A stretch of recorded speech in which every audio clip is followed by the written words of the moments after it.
Welcome to The Just Life, where we expose problems of injustice, engage with people making a difference, and explore ways we can all live justly in everyday life. I'm Benjamin Watson, and I'm joined today for this conversation with Bruce Deel. Bruce is the founder and CEO of City of Refuge, a faith-based organization in Atlanta that serves tens of thousands of people by providing housing, job training, healthcare, and support for people transitioning out of poverty, addiction, and exploitation.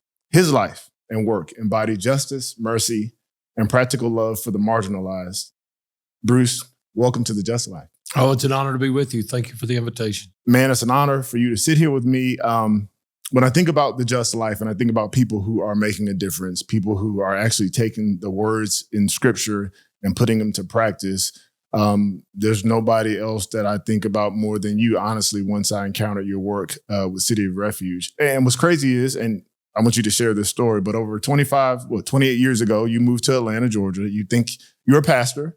You're thinking about coming to kind of close down a church that is dying, and people start coming in the doors. And the next thing you know, from the outside looking in, you have this City of Refuge, but that's not quite the way it worked. Tell us about that. Like, what were you guys thinking when you moved to Atlanta? Yeah, my wife and I, Rhonda, we'd been in traditional ministry 14 years, so served on a couple of different staffs at churches. And 28 years ago, we're invited downtown just on a 6-month consulting assignment to close a little church and sell the property. Just a couple dozen folks, building disrepair, no money. So we go down to do that. And providentially, 5 or 6 Sundays into that assignment, this young lady walked in service, sort of stood out in the crowd, looked a little rough. And at the end of service, she walked down, took me by the hands. She was weeping. She said, "I've been hooking and stripping 14 years. Can you help me get out of the life?" And I didn't really know what that meant to help her get out of the life, but I just knew she was in crisis. So I said, yes. So we did some things for her that week. She came back the next week, brought one of her paying customers, said, "I found something I think you need." So this guy that was a buyer of sex from her shows up at church. He accepts Christ. We do some things for him. The next week we walk in, there are 4 more drug addicts, alcoholics, homeless people. The next Sunday, 10 more. And literally, we walked in 4 months to what we thought was a 6-month assignment, and this little church had 100 folks sitting in it, all from crisis environments, alcoholism, addiction, poverty.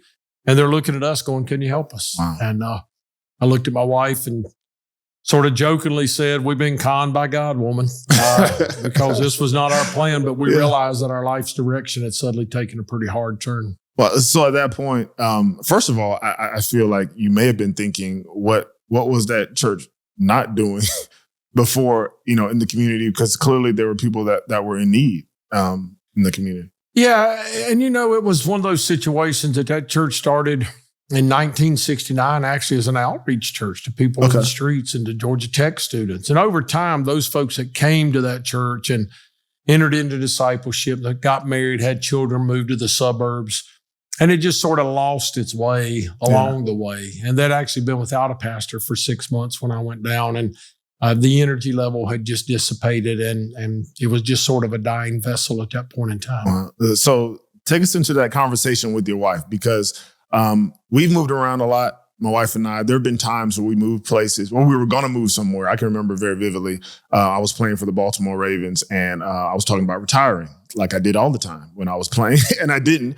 And then we entered free agency, and I remember telling my wife that I was going back to New Orleans. So we were going back to New Orleans to play for the Saints.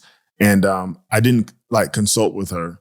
I just kind of told her, we're moving across the country, going to change plans.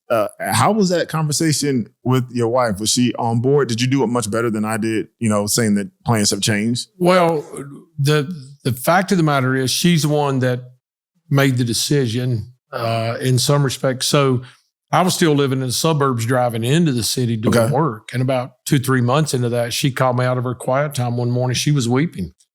And she said, "Hey, babe, if we're really going to impact the city, we got to go live in the city. If we want people in crisis to trust us, we have to live among them, show them we trust them." And my response, Benjamin, was, I'm not very happy about you and God getting together and making plans for my life. Without me. So I actually didn't have to convince her. And I don't think I would have ever asked her to leave the suburban life that we had, great schools, great homes, safe neighborhood, and move to the city. She actually heard that herself in her prayer time and came to me. And so God just orchestrated that to prevent conflict in our life, in our marriage, I'm sure. Wow. So at that point, there's proximity. So you move into the neighborhood where you're serving. And just so we understand, describe that neighborhood, describe that zip code. Yeah, well, when we first moved there, we were living in 30318 zip code. And when you say we moved in the neighborhood, we actually moved in that old 65-year-old church building. Okay. So we have 5 daughters. We moved in that church building. And ironically enough, a drug addict tried to steal our car the first night we lived there. But he was so high, he hot-wired the windshield wiper motor. So I come out the next morning, the car's still there and the wipers are going. Wow. So we lived there for 6 years. We're broken into 34 times, had 3 vehicles stolen. Guns, knives, fist fights. I've been in Superior Court with guys that tried to kill me. So when you talk about sort of hearing what you're supposed to do and then you move into the middle of that, sometimes it doesn't always present itself in the way you thought it was going to. So from there, we moved over to 30314. So that zip code has the highest crime rate per capita in the state of Georgia, highest homeless population.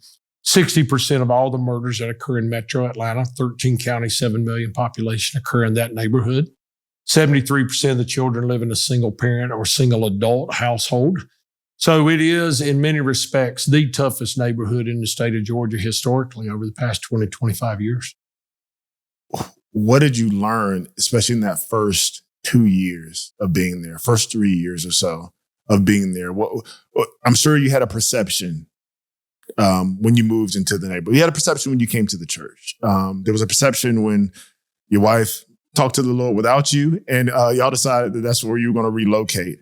And then as you stayed there for a little while, did your perception of the community change at all? Did you learn anything? Well, yeah, did I learn anything? The truth of the matter is basically everything I thought I knew, I set to the side early on in this journey because I come from a 2-parent household in the mountains of Virginia, great educational opportunities, great spiritual formation opportunities. And so I had this perception of those that might find themselves in crisis, whether that's poverty or addiction or crime. I had this perception that this was their life choice, right? They had decided, made bad decisions along the way. And literally immediately upon moving into the neighborhood and starting to spend time in conversation with folks in those life situations, I realized I'm the outsider here. I don't have any knowledge about what life is really about. It's from their perspective. Everything I learned in seminary was taught by people that look like me and sound like me. And so I just decided I'm the student. I'm not here to try to be the savior. I'm a student. I want to learn. And once I learn, then together we can have a conversation about how we move forward. Wow. So there was some humility. Is what I'm hearing, what I'm getting at. So how did that translate into City of Refuge? Like, what was that first step to start to actually create this institution? Well, I realized during those early learning days that the majority of people that was going to come our way were not quote unquote typical church members, and they didn't have the needs that typical church members have. And we weren't building a system to attract typical church members. So we just started City of Refuge, this place to bring light, hope, and transformation.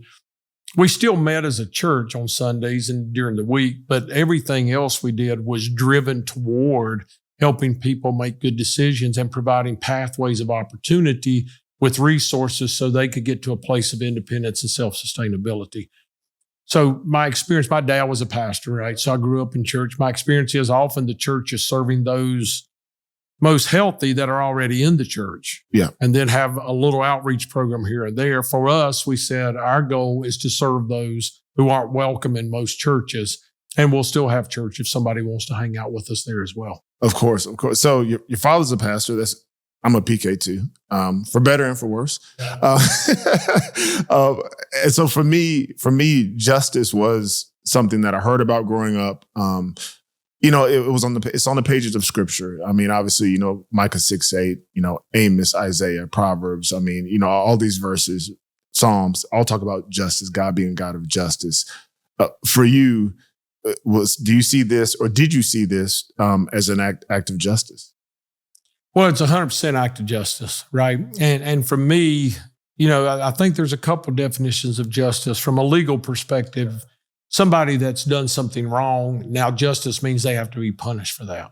But we separate that. And I think from a societal and particularly from a biblical Christian perspective, for me, justice means you look at, you observe something that is wrong, and you make decisions and you start a pathway to correct that and make it right. So my simple definition of justice for our work is take what's wrong and make it right. Take what's wrong and make it right. What about that area again? I want to kind of talk about that a little bit. You mentioned this, this zip code has, the highest unemployment, highest poverty, murder, crime, all those sorts of things. How does your view of justice inform, I guess, the context in which you were living? Meaning, how did that, do you know, or did you ever think about, or have you discovered how that area got to be all those things that have so many undesirable outcomes? Yeah, I've studied it. And so for years, it was very prosperous. Primarily people of color were affluent in that neighborhood. So Dr. King's house is half a mile from where we live, 234 Sunset.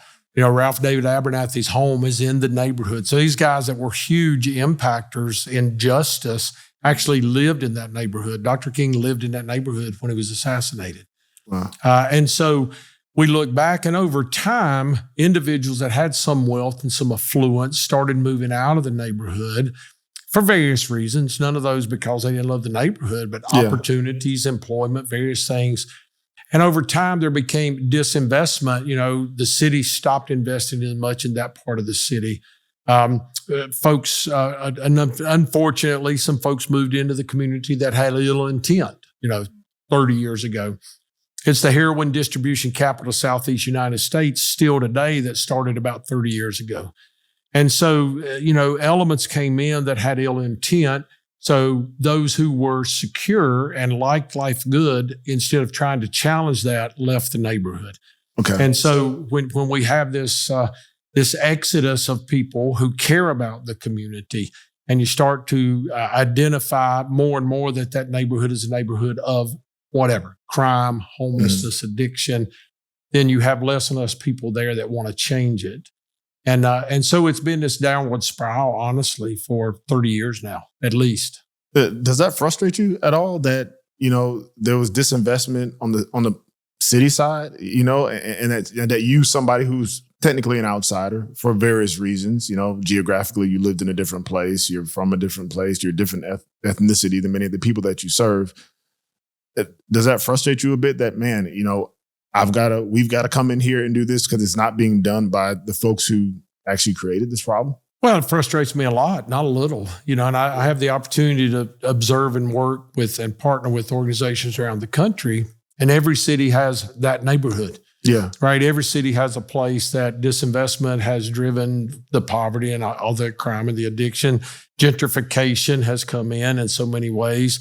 There's a lot of tension on the west side of Atlanta right now, on the West End, about revitalizing the community, right? Which is great. But if you only revitalize economy and real estate and you don't have a plan for the people, then you're going to gentrify and displace 56% of your population, and you will not have revitalized a community. You will have displaced a community and replaced them with someone else. And so sure, it's frustrating. And it is harder work to have a people plan than it is to have a real estate or economy plan. And so because we're driven by quick results, we address real estate and economy, and we displace people. Yeah, you talk a lot about systemic change. I've heard you speak on it. The model, even with City of Refuge, is about, you talk about we got to change systems. And it's attractive, quite honestly, to have a real estate plan, to have an economic plan. People benefit from that. I mean, even on the West Side, if you think about, revitalizing, but creating businesses where people, can glean income or from their investment or return on their investment, that seems attractive, but not too many people want to get down and dirty and actually change the plight of actual people. Is that even possible? Well, it's possible if you take the long view, right? So again, we live in this microwave society about everything in life. Yeah. So we want to change a neighborhood overnight. Well, the neighborhood didn't get in the condition it's in overnight. It's not going to get better overnight. So in our neighborhood, for example, there are no grocery stores. There are corner stores that sell bad food for twice the price. So they're liquor. So there's no grocery store. There's no laundromats, right? There are no clinics that are close enough to walk to, and the majority of our friends don't have their own vehicles.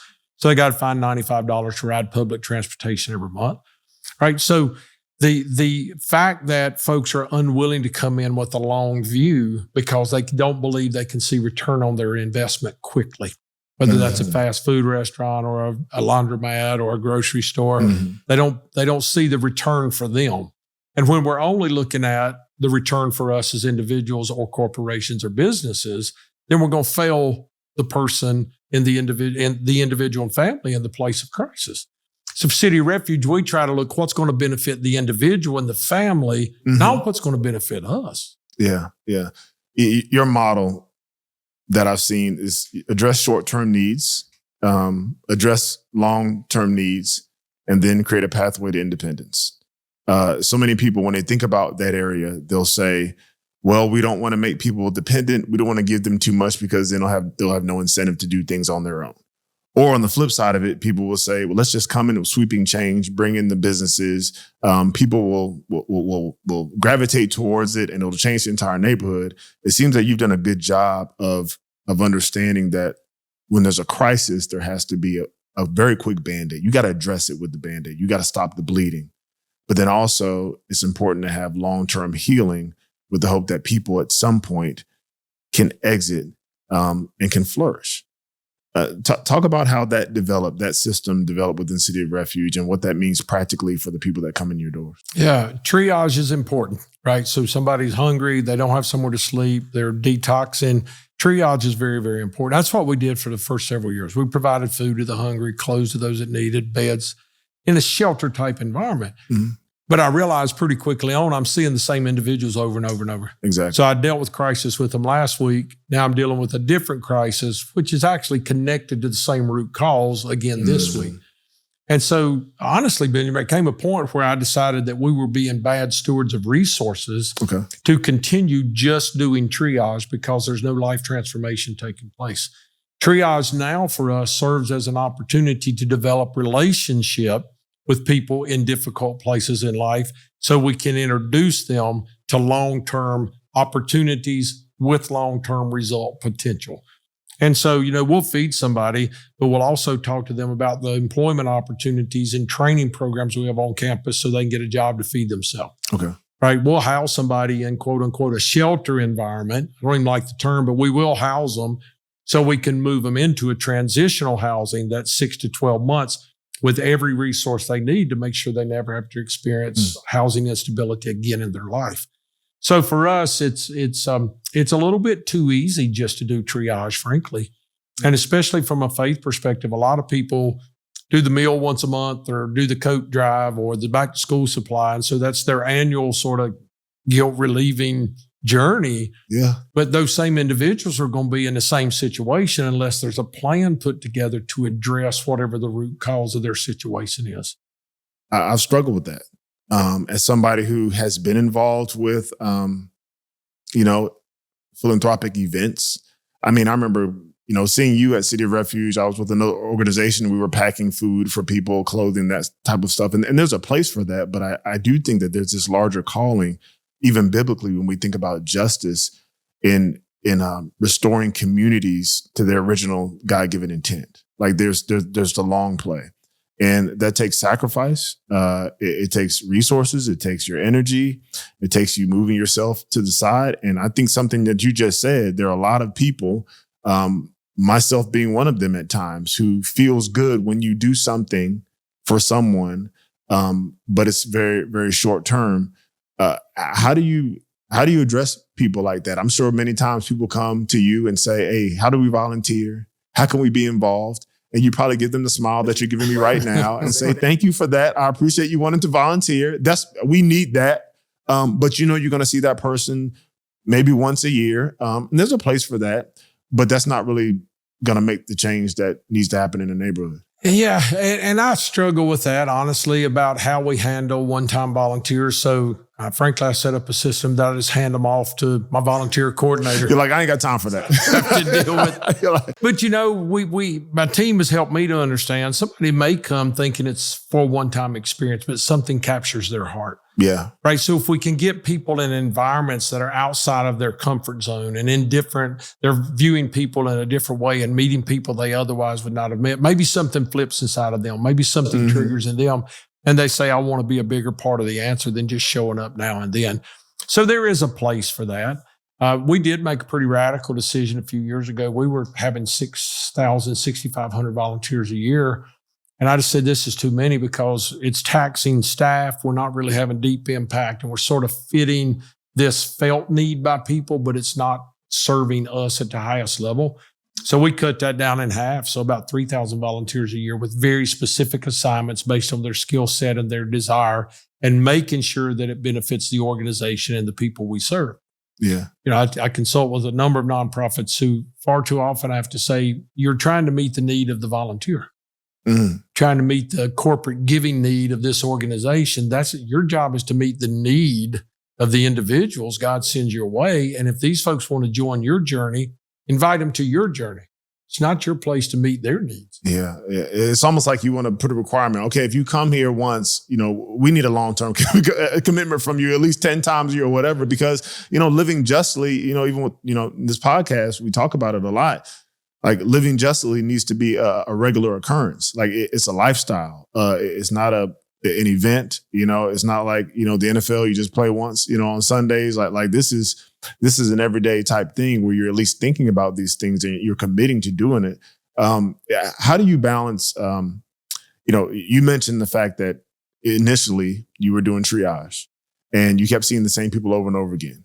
And I know also that there are some people that you probably have to expel from the program because they're not ready or they're simply not doing what's required to stay in the program. How do you balance mercy and accountability? Yeah, it's a really good question. And for us, again, since we made that transition many years ago, that we are a pathway of opportunity organization. If you choose not to walk that pathway with us, then we're not the right organization for you. Mm-hmm. And so accountability means here are the checkpoints that have to be met by you on a weekly, monthly, quarterly basis.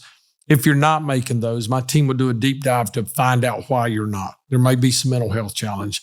There may be some trauma in the background we didn't know about, trigger issues. So we try to do that and give them an improvement plan. So it's the old 3 strikes you're out kind of thing as we have. So as long as you will do what we ask, we'll walk with you as long as you will let us. If you choose to take advantage of us, to not follow the protocols, and I don't mean this anyway sarcastically, but I got 100 people waiting on your bed today. Literally. We had 14,000 requests for housing last year, 14,000 in one program for homeless moms and kids. And we could say yes 427 times. And those are all coming from a radius of? It's primarily within a 50-mile radius. 50-mile radius. Yes, of Georgia. Atlanta, 14,000. And that's just in one program. Wow. What is the role of, faith?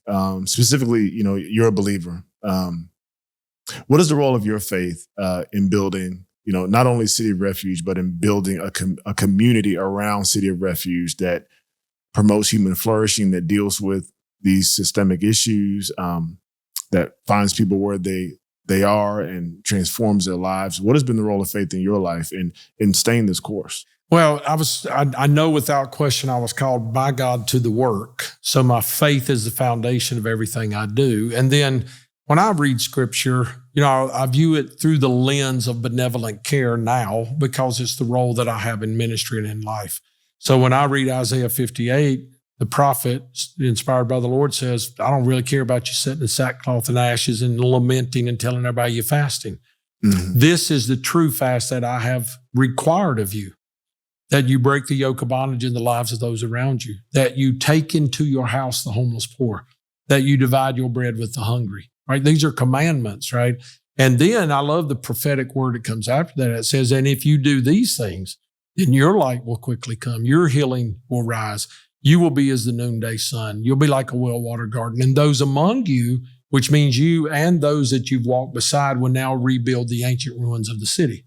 So it's just a model. And then, when we move to the New Testament in Matthew 25, what's Jesus say? Whatever you do for the least, water, food, clothe, visit the sick and in prison. If you do that, you'll hang out with me for eternity. That's what he says. And he says, if you don't, you won't. So faith for me is, I'm just going to follow those words because that's pretty clear. Yeah. Yeah. How do you balance that with policy? Because for some people, they may say, look, that's great for philanthropy. the faith component, it motivates you. We need that. On the policy side of it, it may be, we're a public institution. And I know that you speak with plenty of people that are in power and political power. You have some great relationships, whether they be with corporations, whether it be with politicians, those sorts of things. Is there responsibility for the government to do some of the work that you're doing? I mean, you see some of these tremendous gaps in these neighborhoods. What's the responsibility of government when it comes to enacting that type of justice? Well, I think the responsibility of government is to identify organizations, nonprofits, NGOs that are doing really high-level work with great outcomes and come along and support them in their efforts. That may be financially or awareness or platforms. The church advocated its position of benevolent care in the Great Depression, and the government stepped in. And once that happened, the church never resumed its place of caring for. Before the Great Depression, if a pregnant woman didn't have a husband and somebody cared for a baby, she dropped it off at church, and they took care of that. If food was not available for this family, they went to the church. Right now, a system has been created where those folks generally go to the government first. And because of the bulkness of the system, right? It's hard for those things to individualize care. Mm-hmm. So you try to put a template together. Well, every person that comes to my campus has a different life story. A template's not going to work. And so I just think if the government would choose to take the resources it has and empower at a greater level those who are doing level work on a street level, I think we could have greater impact. Mm-hmm. What's the role of the church at large, locally, individual believers? What's their role in this type of justice work? Well, I just think it's one of the tenets of who the church is supposed to be. I mean, I think we're supposed to care for the broken, the beat up, the weary. I mean, what does James say? This is true in undefiled religion, that we care for the widow and the orphan. Mm-hmm. Ministry to the poor and the needy, broken, widows, weary, the sojourners, the homeless. It's talked about over 2,000 times in Scripture. So ministry to the poor and the needy is the second most talked about subject in all of Scripture, second only to the restoration of the Jews. Right? So if it's the second most talked about conversation with 400 direct commands in Scripture about how you care for the least of these, then I think the church is out of alignment if that's not a part of what they choose to do. Yeah. Well, some of the least of these are women mostly who are being sex trafficked. And, recently you started a movement. It's become a movement of men against sex trafficking. Talk to us a little bit about your work in sex trafficking and combating sex trafficking and how that branched out of your work with City of Refuge. Yeah, so over the years, we just kept having women show up on our campus for our services that have been sexually exploited, abused, or trafficked. So 12 years ago, my daughter and I launched an organization called House of Cherith, which is a survivor program. So we've housed over 1,100 women in the last 10 years that have been sexually trafficked, exploited. I was sitting at my desk, Benjamin, almost 3 years ago now, one day, thinking about all these stories I've heard from women and children that have been trafficked. And there was one common denominator in almost every story. And that common denominator was men. Men bought me, men sold me, men raped me, men abused me. So I did the research. In our country, United States, 99% of buyers are men, 95% of traffickers are men. So I really felt like the Lord said, why don't you do something about the men? So we launched Men Opposing Sex Trafficking, MOST. We ask men to learn, activate, and invest, right? So we want them to know what's going on. We want them to activate their circle of influence. We want them to give resources if that's possible.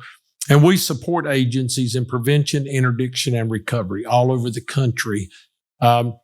Sex trafficking, second fastest growing criminal enterprise in the world. All right, human trafficking is at $150 billion annual industry worldwide, $50 billion of that in the United States. We're less than 5% of the world's population, but we spend a third of the money on sex trafficking every year. Atlanta is in the top 3 every year for the past 10 years, $300 million a year spent in Atlanta on illegal purchase of sex. Urban Report did a study, and they determined that pimps in Atlanta take home an average of $33,000 a week. Right? So a week, right? How's this even happen? Well, you can sell a heroin rig once a night. You can sell a kid 10 times a night, right? So the money, the profit margin is such that it's completely out of control. It's completely out of control. It's the darkest thing we deal with right now, and men are the primary culprits. how is this happening? And nobody is really talking about this. I mean, there are some people talk, but largely you turn on the news, you turn on cable news, you turn on local news. If you're reading a newspaper still, which I don't know is doing that, nobody talks about this. How is this happening, in the shadows? Nobody's talking about this primarily because it's at every level of society, right? So we have an interdiction team. We actually set up operations and post as though we're selling children, and then we arrest the buyers when they show up. So in a recent operation, a pastor, full-time pastor, traveled 200 miles to buy sex from a kid. Come on, man. We arrested a high school football coach in the same environment. So it's at every level. It's in politics. It's in law enforcement. It's in Hollywood. It's in athlete and sports leagues. So that's the reason the story they don't want the story out, right? Even with things in our society we're dealing with this week with a trial that's taking place that everybody knows about. If that list of names was ever made public, it's 500 names everybody listening to this podcast would recognize. Well, they can't let that get out. And so that's the reason the media can't cover that at the level or won't cover that at the level that they should. Has this been the toughest injustice that you've been charged with fighting? It's one thing to talk about poverty. It's another thing to talk about, education or employment. Has this been the one that's... Oh, without question. This is the darkest, most evil thing I've ever experienced in my 64 years of life.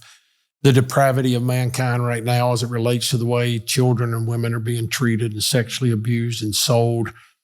The fact that moms and dads would traffic their children. The fact that the youngest we've dealt with was a 9-month-old child who was sexually trafficked and died 2 days after rescue from her abuse. And so I don't even, my mind can't comprehend and fathom what's happening. I just know that we need men like you and me to rise up and do something about that. Men are the problem, and men have to be the solution. But men are largely silent. Men are largely silent, and men are guilty. And so if you're guilty, you're going to try to be silent, right? So there's a website, I won't even call the name of it, but it's the most popular pornographic website in the world right now. One of the participants on that website, one young lady, made $43 million last year. $43 million. There are 182 male subscribers to that website. 182 million men pay a monthly fee to watch sexual acts on the screen. And eventually that no longer gratifies them. So now they got to go buy what they've watched. And eventually that no longer gratifies them. So now they get somebody to go sell and video themselves. So you never satisfy that desire once you open that dark place. How does that destroy a family, a community, a country? Because for a lot of men, this is an individual act. This is just something that's my secret that I have to deal with. I'm not impacting anybody else. How do you see it from a systemic level? Yeah. Well, the truth of the matter is nothing is individual. Every action I take, every attitude I have, every thought I process in my mind eventually is going to affect somebody in my life, because we are not created to hold these things in silo mentality. It's going to come out somewhere. And so, I've had incredible conversations, heartbreaking conversations with couples that their marriages are broken apart because now he wants his spouse to perform all these things he's paid to watch. And she's not comfortable with that, right? And at the same time, she knows he's violated their marriage covenant because it's adultery and fornication when you go outside of that marriage confine for sexual gratification of any form or fashion. So he's violated the very covenant from the beginning. And so it breaks down. And once you break a covenant with your wife and your children see that, now they don't believe that you have covenant with them. If you'll violate this covenant, you'll violate the covenant with me. Then if that gets public, your neighbors and your friends and your coworkers go, well, this man won't even honor the marriage vows. How do I know he's not stealing from my company or my corporation? So it's this cascading effect that I don't think we think about when we sit down with a computer or the phone, take a look at something. We don't understand what 5 years from now might look like. Yeah. And for a lot of people, we look at sex trafficking as being a problem over there. A problem in that country over there. You got to get on an airplane to get to it. A lot of people don't understand, the gravity of what's happening here, because here we feel like we have a legal system that, forbids it. What else needs to be done from a policy standpoint to even combat this? Because what you're saying is it's going on, it's unfettered basically, even though on a policy, a legal standpoint, these trafficking is illegal? Well, there's multiple things. There have been too many laws on the books around the country that punish the victim. So somebody being trafficked will often commit a crime to get arrested so they get away from their trafficker. Well, we've not taken that into serious consideration. She broke into here, so she's going to be charged with robbery, burglary, whatever it is. Well, what about the fact that she was escaping sexual abuse and being sold 12 times a night? Should that not come into consideration? Traffickers steal the identities of those that they traffic and then use those identities to run up massive amounts of debt. And so now that individual who's been trafficked finds herself stuck. She can't get an apartment. She can't get a car, even when she's rescued or escapes. So we need policy that addresses those kind of things. Mm-hmm. And then on the flip side, and this is happening. I'm optimistic about a move in the country that is punishing the traffickers at a higher level. Yeah. And so for too often, it's been a misdemeanor in some states. And so for now it's felonies. There's a lot more drive around that. That is happening. I'm optimistic that will continue to happen. One of the gaps that definitely needs to be addressed is the buyer. So when that guy shows up, if it's a child, then it's automatic. They're being charged and going to jail. But if they're showing up to buy sex from a woman that does not voluntarily want to sell sex, mm-hmm. there needs to be higher level of punishment for that for that buyer. Talk to the men. I think you're absolutely right when you talk about men. There's so many, really all the social ills we deal with, whether it's teen pregnancy, whether it's incarceration, poverty, education. So many of them have a dad factor, but really a man factor. And we always understand with the caveat that God redeems people's stories, their lives. What other people did to you does not necessarily condemn you forever. But the data would tell us that if men did what men were called to do on so many different issues, much of the injustice that we see would be totally eradicated. So talk directly to men on this issue of sex and pornography and trafficking, who feel like it's just me. I'm not bothering anybody else. I'm an adult. And, they're absolving themselves of guilt. What would you say directly to them? Well, I'd say, why don't you man up, right? I mean, men were created to be providers and protectors, right? I don't know where Adam was when Eve ate of the fruit of the tree, but it wasn't where he was supposed to be. Yeah. When God comes in and cools the day like he has every day before, they're hiding in the bushes. And God says, where are you and what have you done? What does Adam say? This woman you gave me. Couldn't be his fault. Couldn't be Adam's fault. It's either the woman's fault or God's fault. And that's the way men have defaulted over the generations is, well, it's not my fault. She dresses like that. She looks like that. This is available to me. It's not that big a deal. My wife won't satisfy me, so I'll go here. So men are just full of excuses. This is the reason I'm not being who I was created to be. Yeah. And the long-term effect of that, we won't know during our lifetimes, right? The breakdown of society, right? In my neighborhood, Benjamin, this year, 90% of the children born will be born to single mothers. Those kids will not have father influences in their life. 90%. They're already born into poverty. They're already born into high crime neighborhoods. They're already born into low educational accomplishment neighborhoods. Now they don't have a dad to provide provision for them along the way. And that's 100% on the men. It's not on society. It's not on the women. It's on us to be who we were created to be, to rise up. I love the story in Daniel where he and the other young man chose not to eat of the king's food, right? And when they go through that 10-day fast in Daniel chapter 3, this incredible verse of scriptures there, it says, Daniel had a more excellent spirit than all the other young men in the land. That's what we need. That's what I need, what you need, what those of us who follow Christ. We need men who will be recognized and defined by Daniel 6:3, a more excellent spirit than everybody else in the land. Wow. Well, how does City of Refuge serve these men? Specifically men who not only are in the community, but perhaps men that want to get involved with most and want to, come back. They want to go on some of these excursions with you. Excursions, we'll use that term as they search these things out. What do you offer for men in that respect? Yeah, multiple things. So we actually have a housing program for men that are coming out of incarceration or homelessness or addiction, or our vets with PTSD. So it's a 2-year-long program. They can move into a hotel we've renovated. We provide them all the resources they need to be successful. We've had 138 men released from incarceration over the last 18 months. Only 4 have reoffended or at least been caught. So anyway, we're moving the needle on recidivism, so providing those resources. Obviously, we have addiction recovery, and that relates to pornography as well. So all of those resources. And then for men in general, those who are already living stable lives but want to help fight this trafficking thing, I'd encourage them to go to wearemost.org. That's the website for our men opposing sex trafficking. There's a 15-hour podcast men can listen to called Trafficking Girls in America. It brings all kind of revelation to you. There are resources where you can actually train how to use your own computer to track where trafficking's happening in your community. And then you can hand that off to people in law enforcement or interdiction teams. All kind of information there, knowledge there, tools and resources for families that the man should lead that conversation about. What should our children be able to access on their phone and their computer, and how should we manage that? And what are the filters we can find? So we got all kind of resources there. So wearemost.org would be a great resource for men that might have interest. Earlier, you mentioned that this issue is probably the most tough, and I failed to ask you, but what type of pushback have you gotten? Not just from individuals, but I would imagine that there have been larger entities, more powerful entities that don't want you to do the work that you're doing.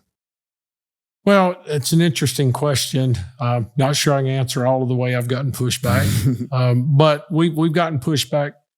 Corporations often want to help support it. They just don't want me to talk about it, right? So they'll write a check and say, we want to help fight trafficking, but we don't want to workshop with our men because that's an uncomfortable conversation.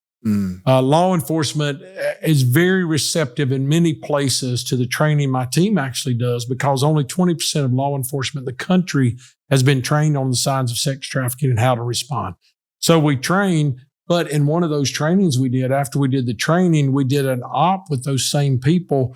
And one of the guys we trained during the week showed up as a buyer at the operation that weekend. So one of the officers that we trained came to be a buyer. So now we're limited. All right, we don't know who we can trust and who we can't.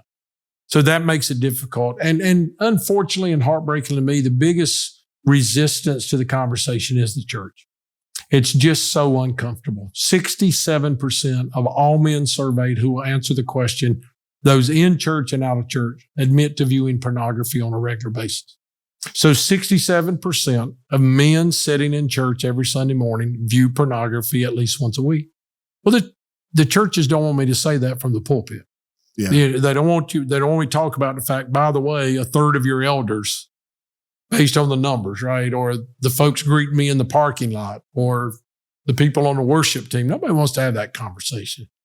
It makes me laugh and makes me angry at the same time. I often be speaking in a new church or faith environment, and they'll say, hey, we're glad to have you here, but if you don't mind, can you tone down that sex talk just a little bit? Right? At the church. At the church. And so I nod and go get my regular talk, and I just don't get invited back. Can you be a little bit more explicit about the connection between pornography and sex trafficking? Yeah. So pornography is seen as the third most active gateway into trafficking. So mental health and addiction are the first two gateways into trafficking. Pornography is the third, because the number of men who view pornography, number one, when you view pornography, you are a slaver. Because people don't understand, 75% of the people on the screen in pornography films, videos, whatever, are not there by choice, right? Not their personal choice just to make financial gain. They're there because they're being trafficked. Traffic is by force, fraud, or coercion, right? So she can't pay her rent, so she meets up with a guy who does a video so she gets money to pay her rent. Well, that's a life circumstance, not a life choice. So 75% of people on porn films are not there by choice. So when a man pays a fee or goes to free sites, he's part of trafficking already. Right? And then once that no longer gratifies him, he goes to purchase and have the actual physical contact, not just the visual contact. And he doesn't know if that girl on the corner is being trafficked or not. She's working, or he goes to the club or whatever the case is. She's working. Well, he thinks that's her choice. Again, he has no idea about her life circumstance and why she's there. And if somebody actually has her kids in a house right now and says, unless you bring home X number of dollars, your kids don't go home with you tonight. Right? So porn is it's the number 3 gateway where people end up in trafficking environments. So if you're having pushback from the church, people that should be on board with your message, if you're having pushback from corporations, individuals, how do you maintain your energy? How do you maintain your joy? How do you maintain, your purpose in all of this? Well, I think the resistance actually invigorates me. Right? You're a fighter. Yeah, I think the more people push back, the more I'm like, we got to go do this, man. This is crazy. And I maintain my joy and my energy level. Again, I'm 100% convinced of my call, right? Mm-hmm. And it breaks my heart with a lot of people I talk to in ministry these days that are doing ministry as a vocation, not as a calling. Yeah. For me, this is a calling. So this can't wear me out. This is what I was built to do. Right. So I don't understand the whole burnout concept inside of ministry. It's what I was created to do. Yeah. And the other thing, and this sounds too melodramatic, I apologize, but the fact that I know in our city tonight, 250 kids under the age of 12 be sold for sex. Well, how can I get weary in fighting that fight when I know what the level of need is? Well, Bruce, we've talked about a lot today. I want to appreciate you for your time. Thank you for your time. This podcast is called The Just Life. And so we love to end kind of what the just life means to you. So the just life means to Bruce Deel. Yeah, the just life means I'm a good husband. I provide justice to my wife. She's not a token of my affection. She is a life. The just life means I provide a right example to my 5 daughters, their husbands, my 15 grandchildren, right? That I show them what a Christ life looks like. Mm-hmm. And then the just life means I take whatever gift, talents, and abilities that God has blessed me with, and I go and use those to benefit somebody else who doesn't have the same opportunities that I have. And I work hard on a daily basis to fight the injustice that exists in far too many people's life. Amen. Thank you, Bruce. I appreciate you. Appreciate your work. Looking forward to how people that are listening and watching are able to get involved. Keep pressing on, my friend. Thank you, sir. Honored to be with you.